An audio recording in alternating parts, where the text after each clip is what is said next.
तो मैं कच्चे तेल अगर सस्ते मिल रहे हैं तो खरीदने चाहिए, ये मेरे अपने विचार हैं। किसी भी तरीके से भारत के प्रधानमंत्री को, भारत के पूरी सरकार को ये बर्दाश्त नहीं करना चाहिए और कुछ रिटेलिएशन करना चाहिए। अगर हम उस तरफ नहीं चलेंगे तो हम लोग गुलामी की तरफ चले जाएंगे और ट्रम्प जैसे लोग हमें रोज धमकाने की कोशिश करेंगे।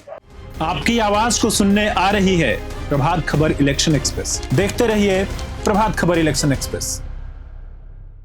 दशकों से भारत और अमेरिका के रणनीतिक रिश्ते अच्छे रहे हैं, व्यापारिक रिश्ते अच्छे रहे हैं, लेकिन इस बीच अमेरिका का दबाव जो भारत पर है, जो वाशिंगटन व्हाइट हाउस के जो डिप्टी चीफ स्टाफ हैं दिल्ली बैठे हुए, उनका प्रेशर है कि रूस से तेल खरीदना भारत बंद करे।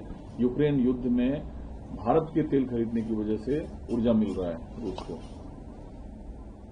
सबसे सीधी सी बात है, भारत को अपने हित सर्वोच्च रखने हैं।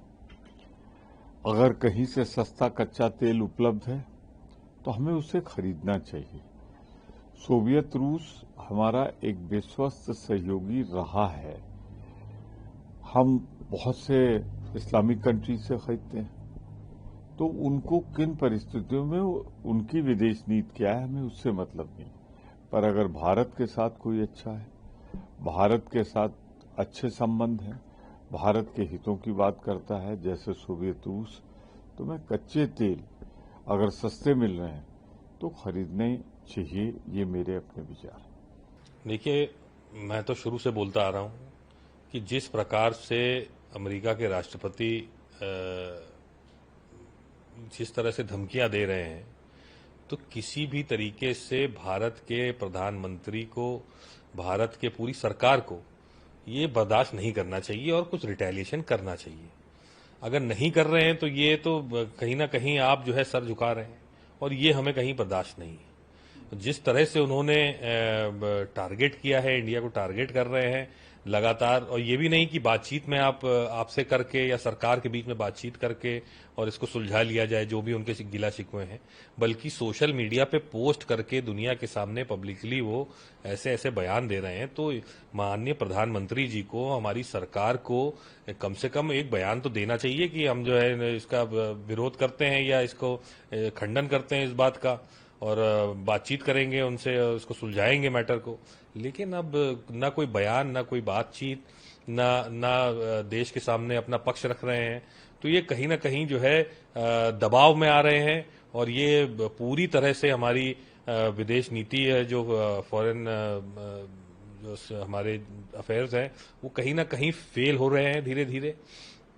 और इस बात को लगातार राहुल गांधी जी कह रहे हैं। राहुल गांधी जी ने कहा है, सदन में भी कहा है कि फेलियर ऑफ फॉरेन पॉलिसी यहां हो रहा है, और हम लोग भी इससे बिल्कुल साथ में हैं। देखिए, ये एंडलेस है। ट्रम्प साहब अपना नुकसान कर रहे हैं, अपने देश का नुकसान कर रहे हैं। देश को जो राहुल जी ने दिशा दी थी कि देश के अंदर उत्पादन आधारित अर्थव्यवस्था बनाने का काम शुरू होना चाहिए, अगर हम उस तरफ नहीं चलेंगे तो हम लोग गुलामी की तरफ चले जाएंगे और ट्रम्प जैसे लोग हमें रोज धमकाने की कोशिश करेंगे। हमारा इतना बड़ा बाजार है, 140 करोड़ की आबादी है। 140 करोड़ की आबादी को आप इग्नोर नहीं कर सकता, कोई भी नहीं कर सकता दुनिया के अंदर। तो हम ट्रम्प के भरोसे बैठ करके रोटी खा रहे हैं, ऐसा नहीं है। हमें ईरान से सबक लेना चाहिए। ईरान के ऊपर तमाम तरह के सैंक्शन लगा, ईरान ने अपने आप को साबित करके दिखा दिया। तो ईरान हमारा दोस्त है, ईरान के साथ हम नहीं चलते। रशिया हमारा दोस्त है, हम रशिया के साथ चलने में दिक्कत। हम अपने जो हमारे हैं हम उनके साथ चल नहीं रहे, और जो हमारे कभी हो नहीं सकते उनके पीछे हम दौड़ रहे हैं। ये क्या देश को लेकर के जा रहे हैं?